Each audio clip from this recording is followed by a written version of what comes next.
Today, we're going to talk about something more powerful than manifestation. Can you guess what that is? Well, it's creation. Creation is one of the most powerful forces of the universe itself. So becoming an alchemist is becoming a powerful co-creator. And if you want to be a powerful co-creator, then not only will you need to master yourself, but you're here to master the process of creation. This is your invitation to become the alchemist of your life.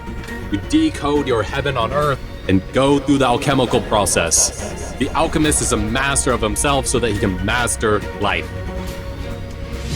People thought alchemists were turning lead into gold, but they're really crystallizing their soul into form. Alchemize your golden potential. Welcome to the golden life.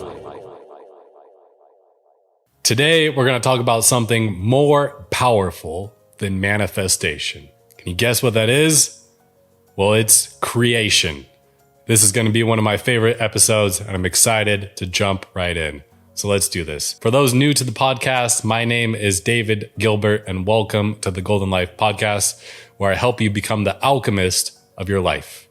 And I'm going to start off by reading a manifesto that I wrote a while ago and what it means to become the alchemist. This is actually something that's hanging on the sanctuary here in San Diego. And it says, "You are being human, not a human being.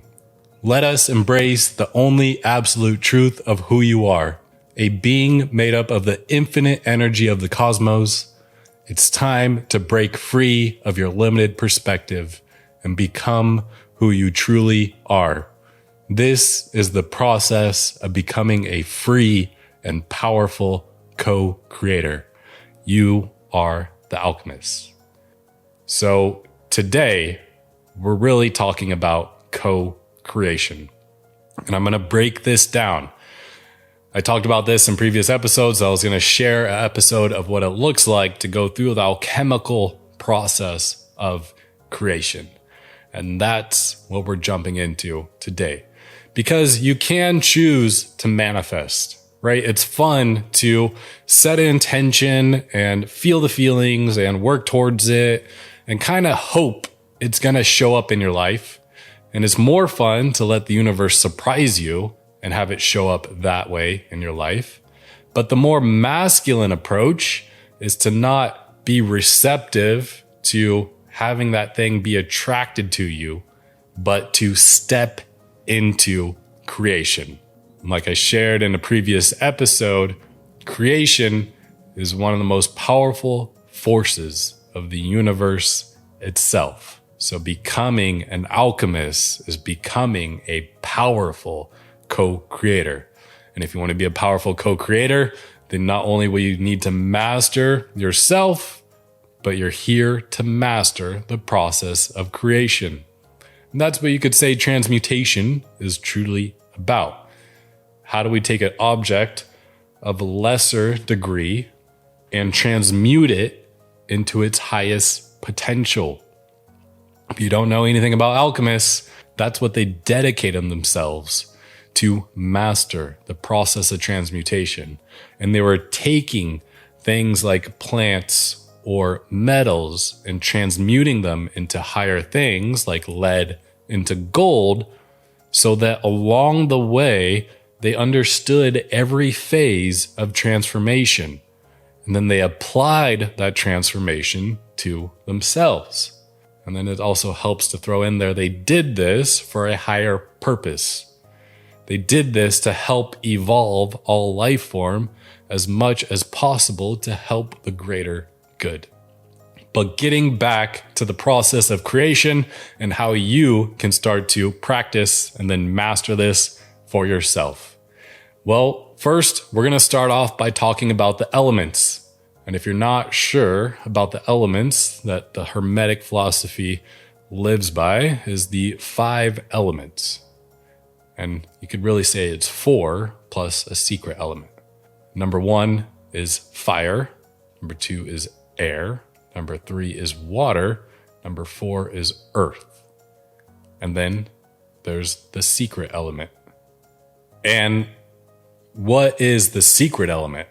The fifth element?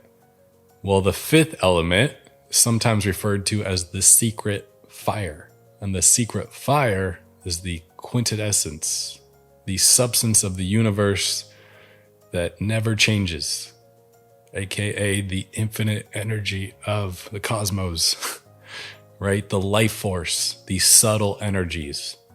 And alchemists believe that everything in physical matter not only has its matter form, but this invisible essence, this energy, which is part of the secret fire, that is the almost like the intelligence in a seed that gives it the codes to help it grow into the beautiful oak tree or whatever it is. And this is connected to the infinite intelligence awareness of the universe. Now it helps to understand the levels of density, right? Which element is the most dense and which element is the lightest, because you can start to see this manifestation into physicality process, right? Creation process. We can draw this from the cosmos. So the most subtle thing is going to be the secret fire, right? The invisible force, the life force of the universe.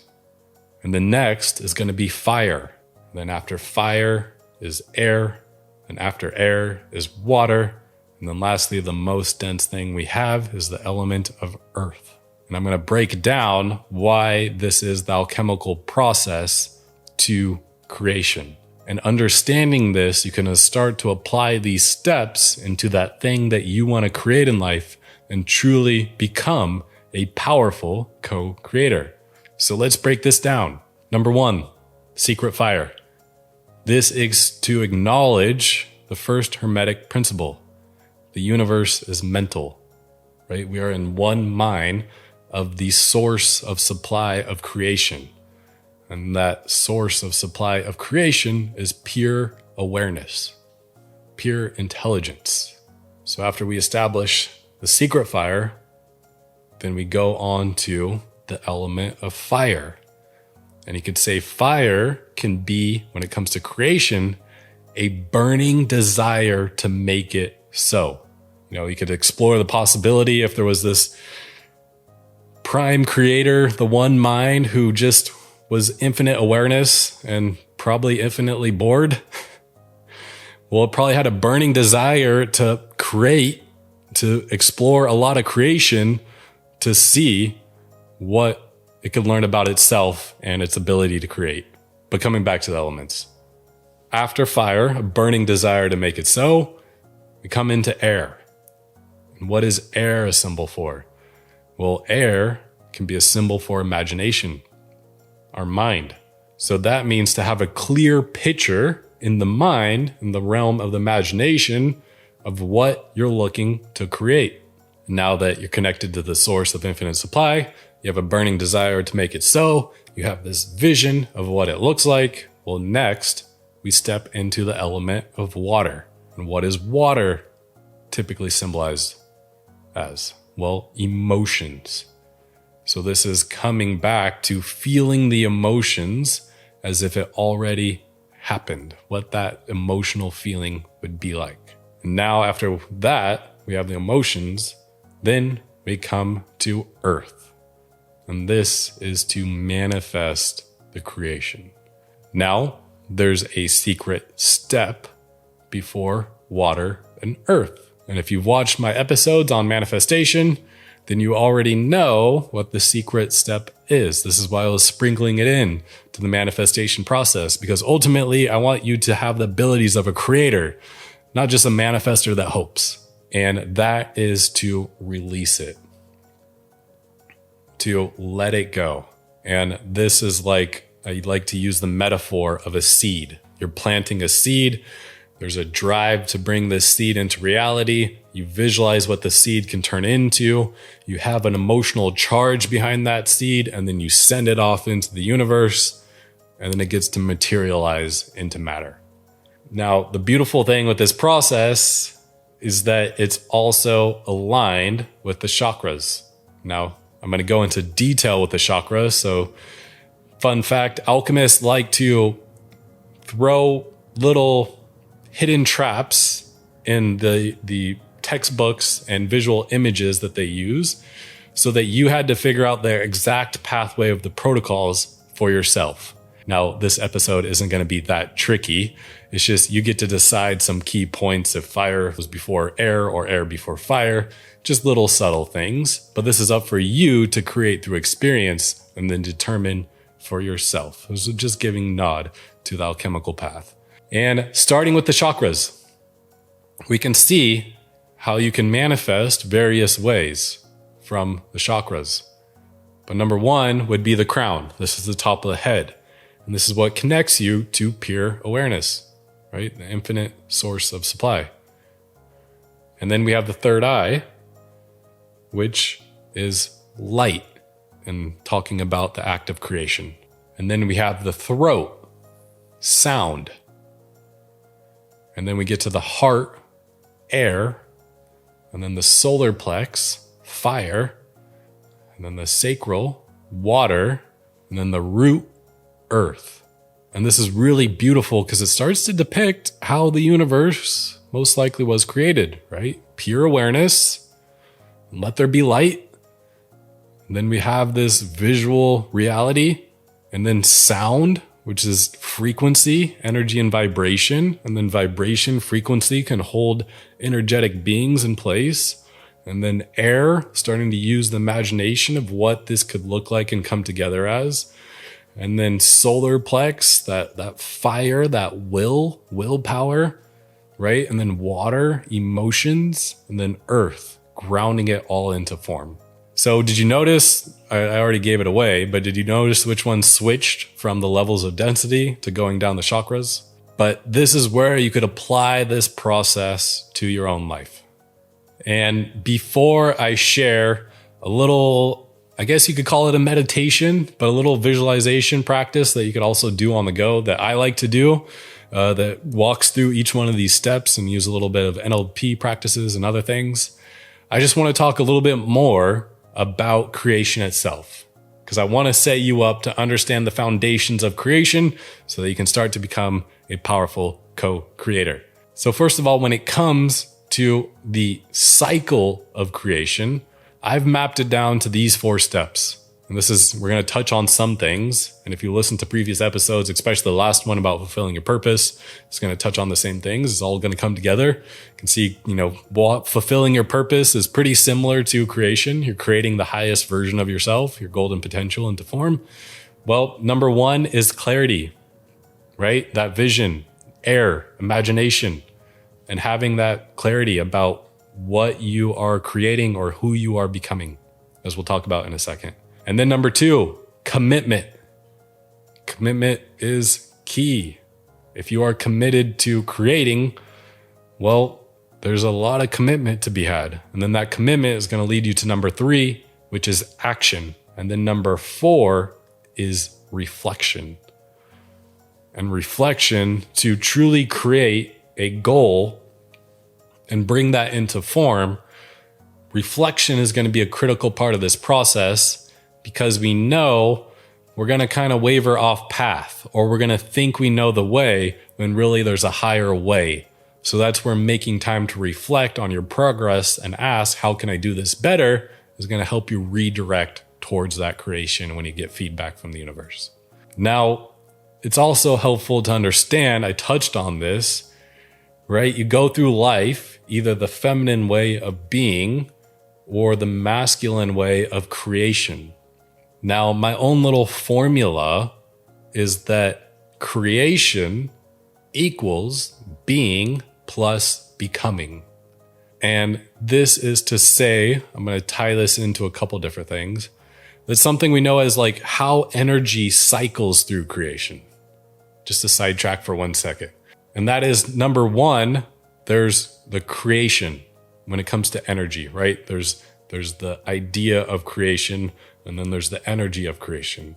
And then number 2 is transformation, right? Kind of like action when they start to go through the transformation.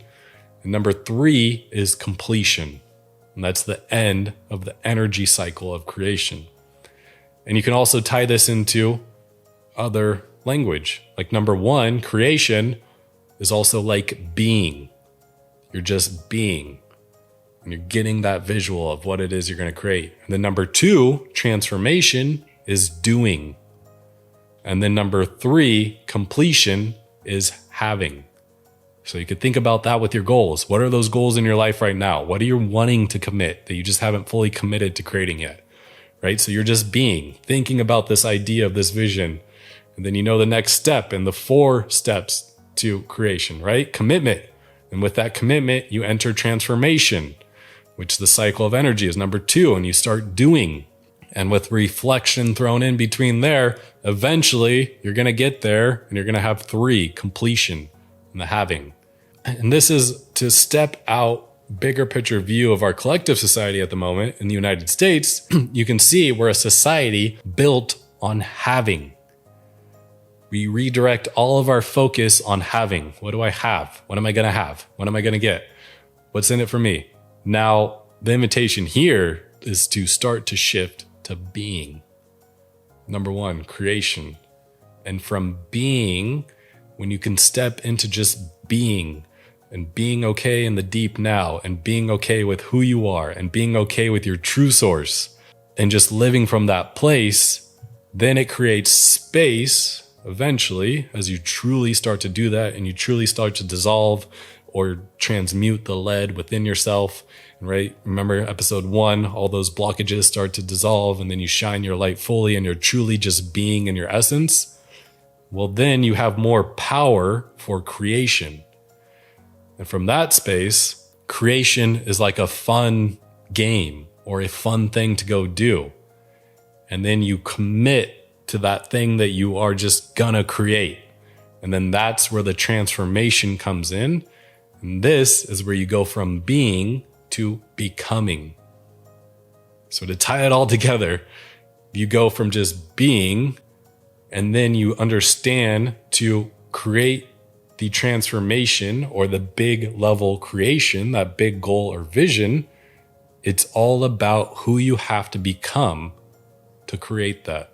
So I hope this completely shifted the model for you upside down, because this is the powerful way to live. And this is how you step into becoming a co-creator. But first, you must step into being.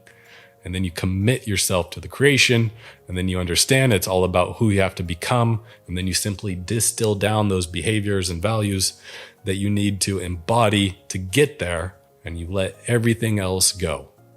And then the only obstacle of you getting to that creation is time. Might take way longer than you expect, might take way less than you expect.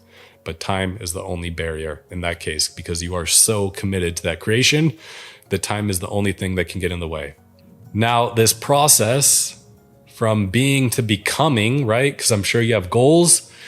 I know for myself, I'm guilty of this. I'm sure you set some goals and you kind of went for it and then you didn't get anywhere.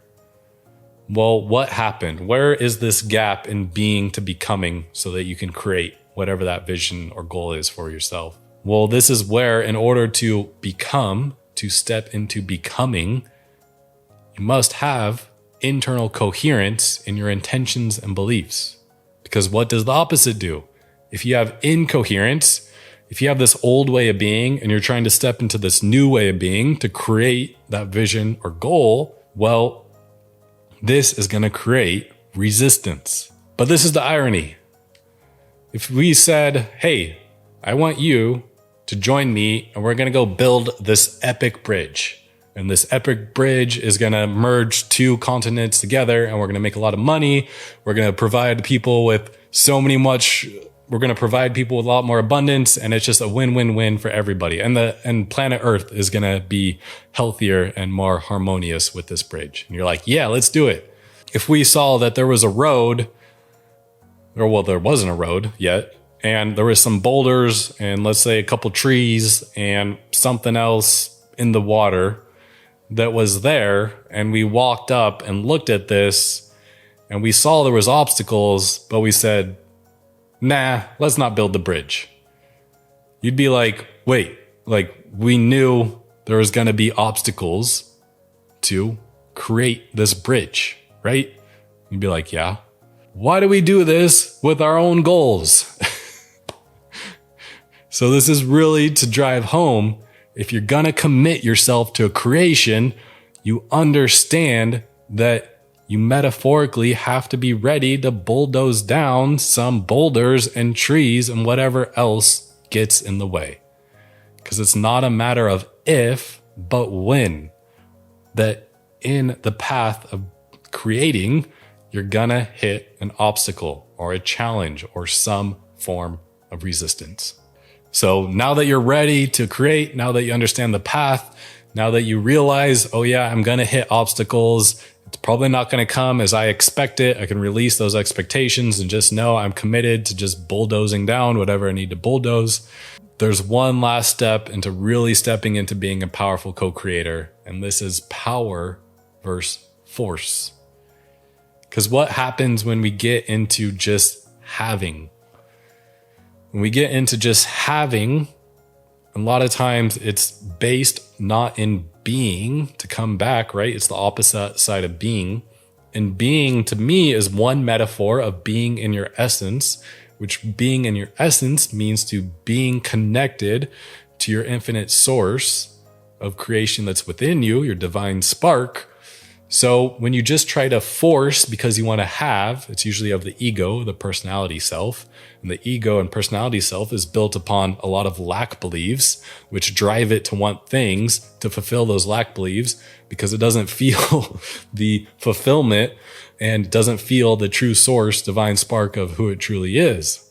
So that's a lot to say that we will try to force ourselves to have things in life. But what does a powerful co-creator do? Well, it starts with the powerful. They live powerfully. They live with power. And you could see force is like pushing. And if you go and try to force something, especially on like a friend or a loved one, like for example, if you learn something really exciting, I'm guilty of this. And you're like, oh yeah, you should go do this right now. It's so awesome, blah, blah, blah. And they'll be like, okay, yeah, that sounds cool, but good for you. Like, whatever. I'm doing good.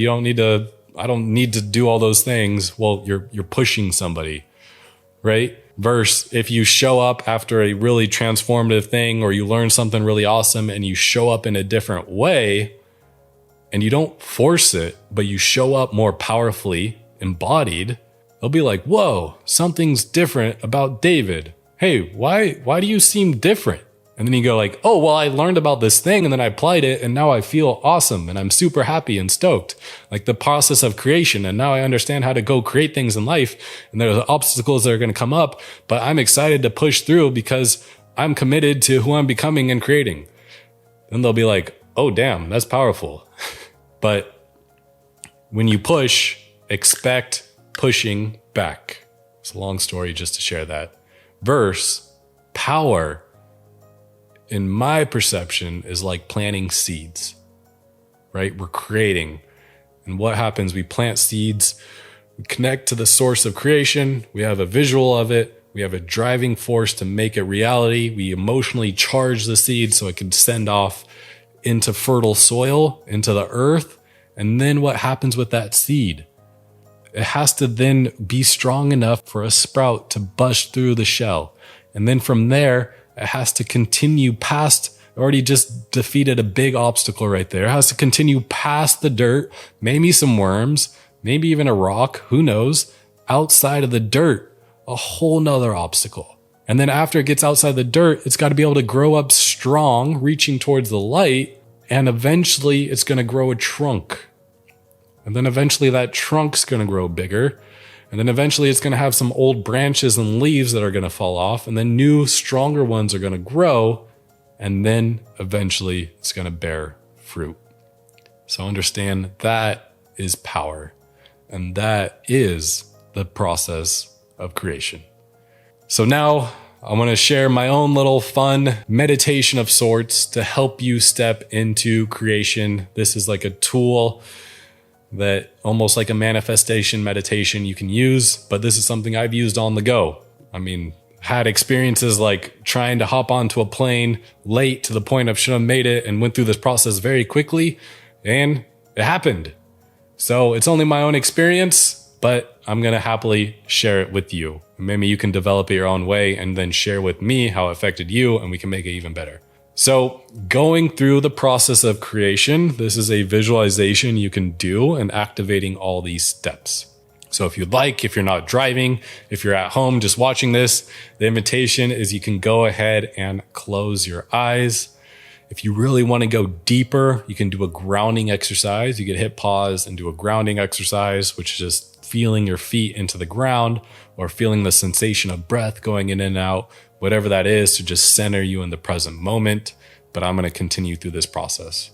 So from there, you want to step into the secret fire, right? You want to step into being. And this is really to say the power of meditation, at least passive meditation, where you're not actively trying to get somewhere or visualize something. You can even start this meditation with a passive meditation, which is just stillness inside, is helping you to connect to that coherent state in your mind, which connects you with your subconscious and your higher self and creation and everything else. So first, stepping into being. Step number one, step into being, just silence, and you're looking to create a coherent state in your mind. And then number two, you're going to imagine infinite possibilities and align with the one you are looking to create. So for myself, it's just going quiet for a second, connecting to source. And then from there, I like to visualize almost like an infinite amount of screens, like itty bitty screens. And then I just feel into a charge for the one I'm looking to create, whatever that outcome is that I'm looking for. So I feel into that, and then I pull this screen up using my imagination, my third eye, and then I visualize the screen with me, that one possibility, finding that seed of possibility, and I visualize the screen with me living out the outcome in detail. And I try to see as much as I can, hear as much as I can, feel as much as I can, even though I'm watching myself on a screen. And then from there, the next step is to visualize the screen and then start to go into the screen.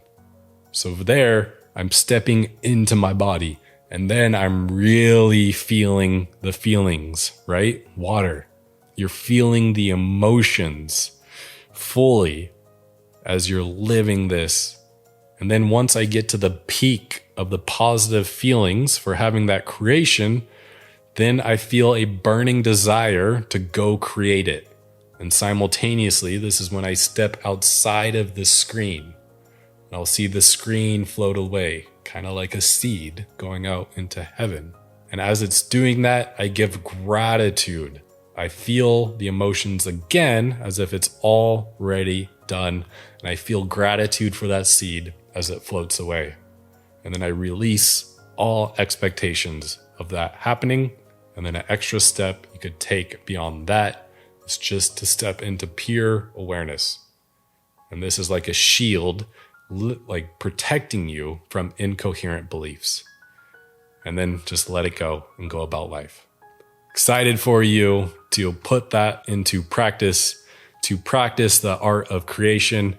And please share your notes with me. This is me being vulnerable and sharing something that's worked for me, but I love getting data. I love working with other alchemists to get notes on what really works and how we can make it even better. So I hope this episode served you well, but I know that it did, because this is going to be one of my favorite episodes, because my favorite topic truly is how to step into becoming a powerful co-creator, which is really becoming the alchemist. And you could say the path is first knowing thyself, and then integrating your higher self, and then transmutation, which really means transmuting into a co-creator. And that's what the golden life is all about. So thank you. Stay golden and stay powerful with your acts of creation.